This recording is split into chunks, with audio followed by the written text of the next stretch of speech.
안녕하세요. 현장을 뛰는 지리학자 김희재입니다.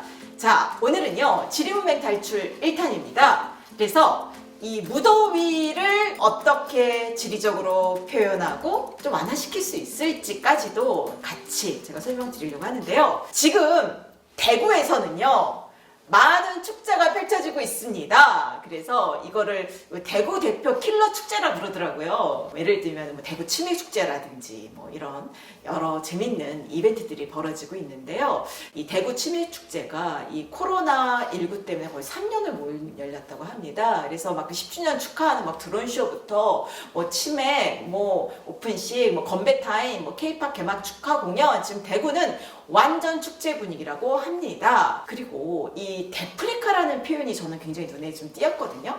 여러분 들어보셨어요? 데프리카? 이 대구가 이 폭염으로 좀 유명하긴 해요. 그래서 이전에 한 몇 년 전에 이 데프리카 짤이라는 게 좀 유행했었거든요. 이게 뭔지 아세요? 이 대구와 이 아프리카의 합성어인데 이 온라인 커뮤니티에서 자동차 도로에 이 라비콘이 거의 형체를 알아볼 수 없게 다 녹아버린, 그러니까 이 정도로 대구가 더워. 그래서 막 대구 시민들이 야 너무 덥다, 막 지긋지긋하다, 찜통이다, 뭐 이런 반응을 댓글에 보이셨어요. 이 대구가요 옛날부터 더웠습니다.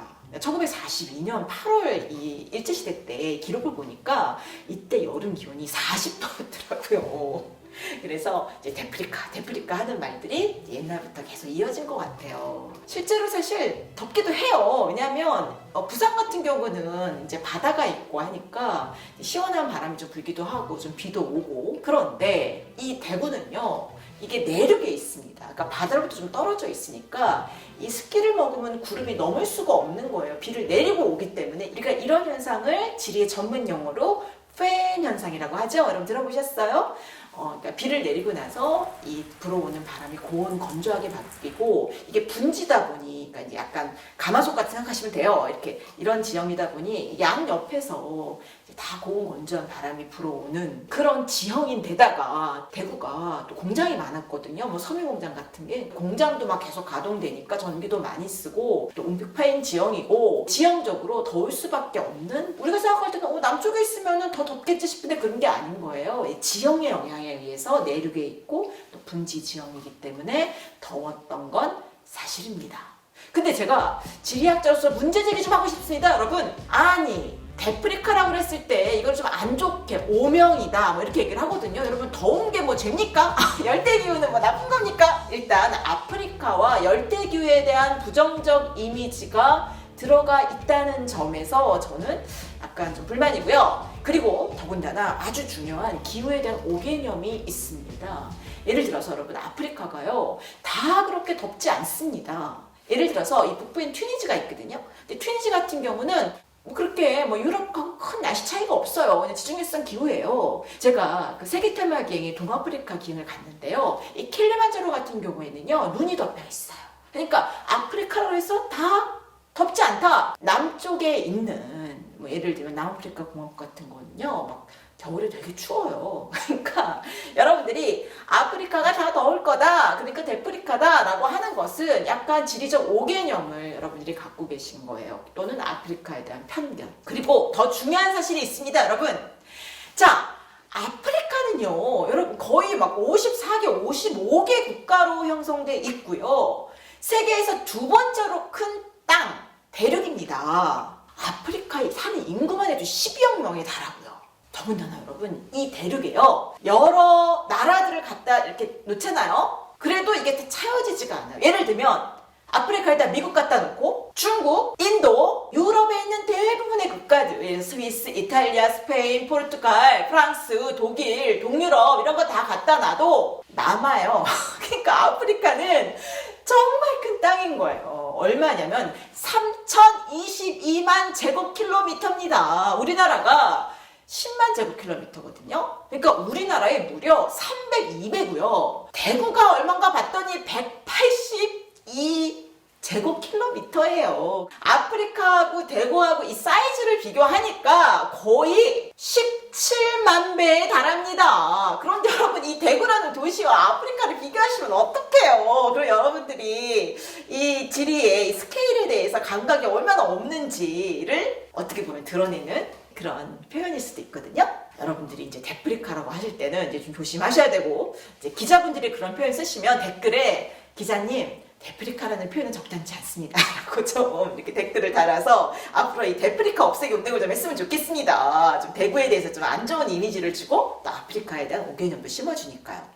그리고 더 중요한 사실이 있습니다, 여러분. 대구가 이제는 대한민국에서 가장 더운 도시가 아닙니다. 우리가 이제 지리의 힘이 물론 중요해요. 그쵸? 뭐 기후나 지형이나 이런 거를 바뀌기가 참 어려운데 인간의 노력으로 이 미시적인 기후는 바뀔 수가 있어요. 환경 가능론이라고 합니다. 이 지리학계에서는요. 그래서 여러분들이 이제 더 이상 이 대구를 더운 곳으로 기억하시면 여러분들은 과거에 갇혀 있는 겁니다. 워낙 찜통 더위고 더우니까 대구 시민들이 엄청난 노력을 하시는 거예요. 그래서 나무도 많이 심었을 뿐만 아니라 심지어 이 쓰레기 매립장을 수목원으로 바꾸는 도시명 수목원을 성공적으로 조성했어요. 이제는 열대야 현상이라든지 온열 질환 같은 것들이 확 낮아져서 거의 전국 최저 수준에 도달했습니다.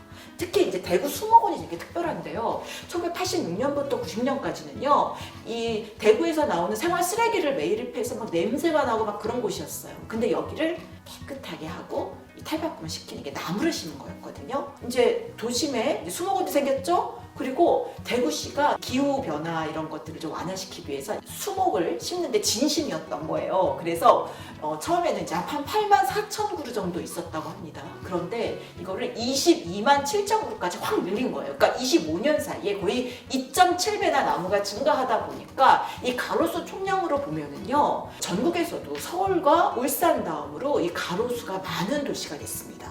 자, 이렇게 수목원 조성했죠. 뭐 도시의 숲도 많고 가로수도 늘렸죠. 뭐 이러다 보니까 대기도 정화되고 또 나무가 있으니까 도시도 아름다워졌을 뿐만 아니라 이 여름에 이 폭염 도시, 뭐 데프리카 뭐 이런 용어에서 탈출할 수 있게 된 거예요.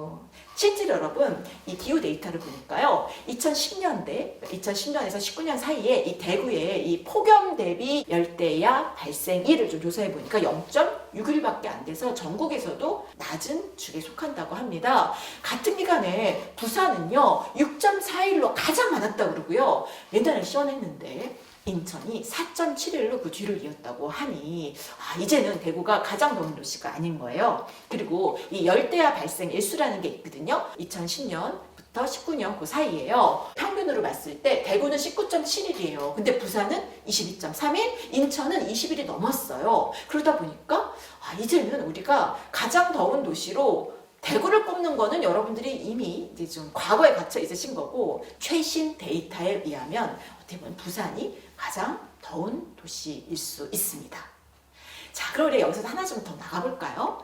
자, 우리가 이제 덥다 그러면 맨날 에어컨 킬 생각만 하고 그러면 그게 사실 또 에너지를 우리가 써야 되기 때문에 또 이게 또 환경에 안 좋지 않습니까? 가장 좋은 방법은 나무를 심는 겁니다, 여러분. 근데 뉴욕이나 런던 같은 그런 도시들은 어떻게 하는지 제가 좀 알아봤거든요. 뉴욕은 보니까요, 이 가로수를 굉장히 철저하게 관리를 하는 것 같아요. 이게 10년에 한 번씩 이 트리 카운트라는 거를 해가지고 가로수 조사 숫자를 다 카운팅 하고요. 그 다음에 이 수종과 연역 같은 것도 다 한 번에 파악할 수 있도록 데이터베이스를 만들었다고 그래요. 그리고 이 뉴욕 시민들이나 학생들이 이건 내 나무, 특정 나무를 딱 찍어서 이걸 관찰하고 물을 주는 그런 운동도 벌이고, 또 뭐 쓰레기도 줍고 뭐 물도 주고 이런 트리 케어 활동도 활발하게 진행하고 있다고 합니다. 미국보다 조금 더 지도를 많이 활용하는 지리 강국, 영국, 런던에서 어떻게 하냐면요, 여기는 조금 더 전문적으로 해요. 도시 나무 지도라는 것을 작성해가지고 계속 업데이트를 한다고 합니다. 수관 피복률이라는 거를 이제 사용하는 건데요. 그러니까 하늘에서 봤을 때 대도시 면적 중에서 녹지 비율이 얼마나 되는지를 카운팅을 하는 건데, 조금 더 이건 숫자를 세는 것이 아니라 면적을 보기 때문에 훨씬 더 정확한 데이터고요.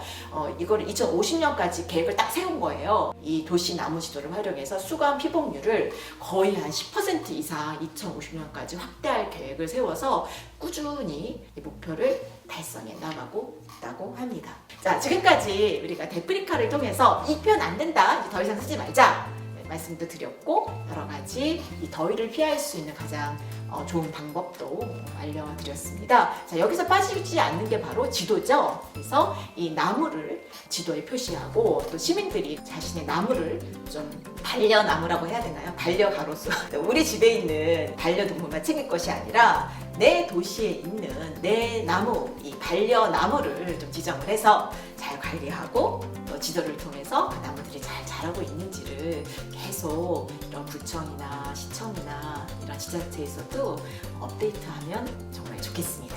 지금까지 지리문명 탈출을 위한 시간이었습니다.